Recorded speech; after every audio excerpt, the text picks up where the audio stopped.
When you're working with arc welding operations, there are a number of safety procedures to follow. The welding area must be protected against fire hazards posed by combustible and flammable materials. Combustibles must be located at least 35 feet from the worksite. If this is not possible, combustibles must be protected with flame-proof covers, metal, or other fireproof shielding. Due to the potential for fires, explosions, and health hazards, arc welding must be carefully controlled. Never weld in the presence of mixtures of flammable gases, vapors, liquids, or dusts with air or inside improperly cleaned tanks or equipment which have previously contained such material.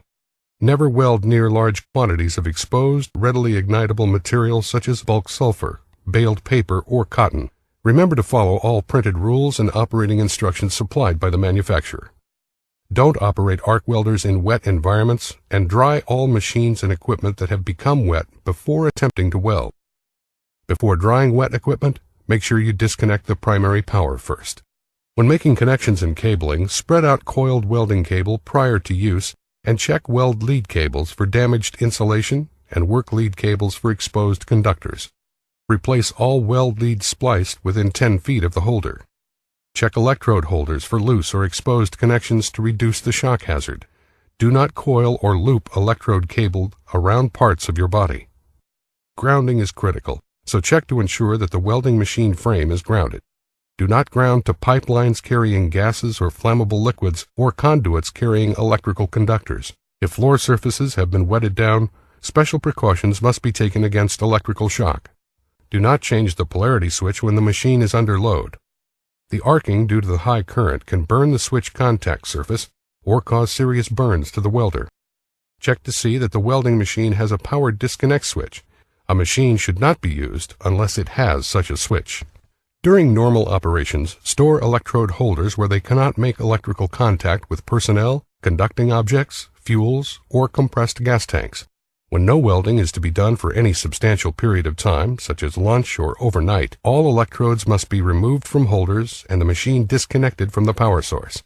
No welding should be performed on used drums, barrels, tanks, or other containers until they've been cleaned thoroughly, eliminating all flammable materials and all substances such as greases, tars, or acids which might produce flammable or toxic vapors when heated. Without listing all the health hazards, let's just review a few hazards that can occur in the welding operation.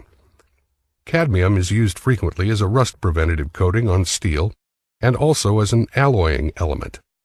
Acute exposures to high concentrations of cadmium fumes can produce severe lung irritation. Chromium is the primary alloying agent in stainless steel.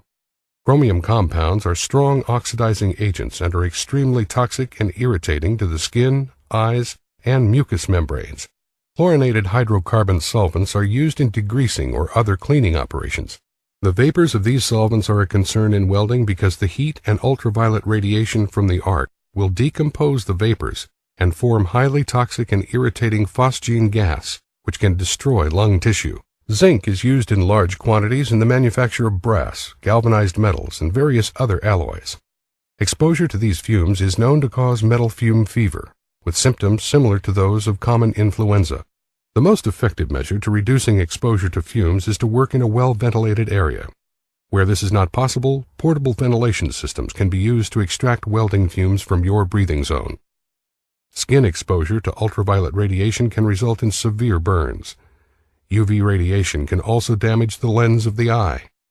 There is a variety of specially designed eye protection for each type of welding operation. Be sure you know what specific type eye protection is used for each operation. If you're not sure, ask your supervisor or the equipment manufacturer for specific information. Sleeves and collars must be kept buttoned and pockets should be removed from the front of clothing. The legs of trousers or coveralls should not be rolled up on the outside. There are literally hundreds of different rules, regulations, and procedures to follow in welding operations.